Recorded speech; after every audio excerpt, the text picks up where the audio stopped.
Study කරන්න කැමති කෙනෙක්. ඒත් රෑට පාඩම් කරද්දී නිදිමත එනවා. පාඩම් කරපු දේවල් මතක හිටින්න.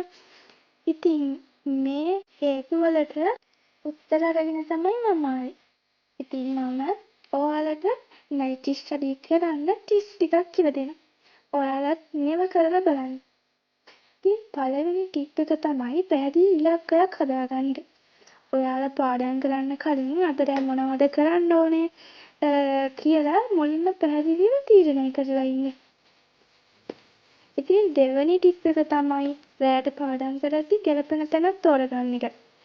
අපිට රෑට පාඩම් කරද්දී අඳුරුයි නම් ඔයා ඉන්න තැන එතන නිදිමත එන්න පුළුවන්.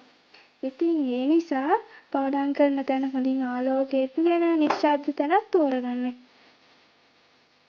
තුන්වෙනි ටිප් එක තමයි පොඩි විවේකයක් ගන්න එක. ඒක දිගට පාඩම් නොකර පැය 2-3කට සැරයක් විනාඩි 10ක වගේ පොඩි විවේකයක් ගන්න. පස්වෙනි ටිප් එක තමයි ඔයා රෑට පාඩම් කරද්දී අනිවාර්යෙන්ම ෆෝන් එක ඔෆ් කරගන්න.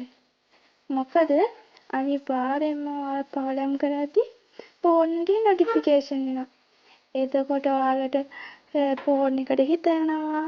පාඩම් කරන්න එක හරියට තිකිය එක තැනක තියාගෙන පාඩම් කරන්න බැරි වෙනවනේ. ඉතින් ඒ නිසා ඔයාලා පාඩම් කරන වෙලාවට ෆෝන් එක ඔයාලා ළඟ තියාගන්න එපා.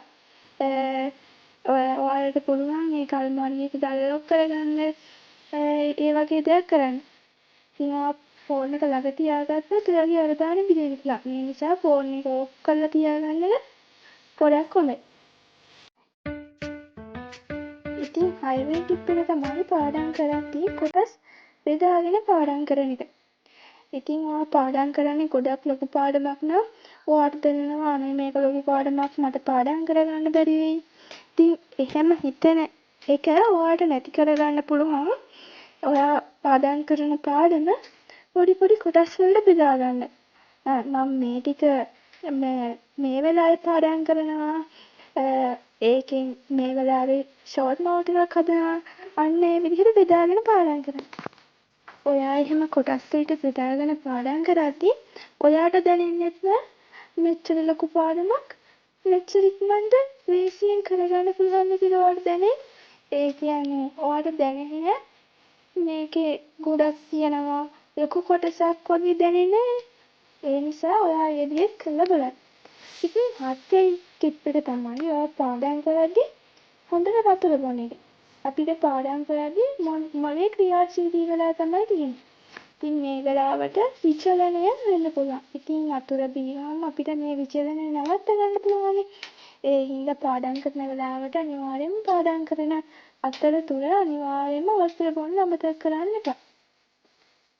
ඉතින් අවසාන ටිප් එක තමයි අවසානයේ පාඩම් කරපුවා රිවයිස් කරන එක. ඔයාලා පාඩම් කරලා නිදා ගන්න යන්න කලින් එදාම පාඩම් කරේ මොනවද කියලා ඒ ටික රිවයිස් කරලා නිදා ගන්න.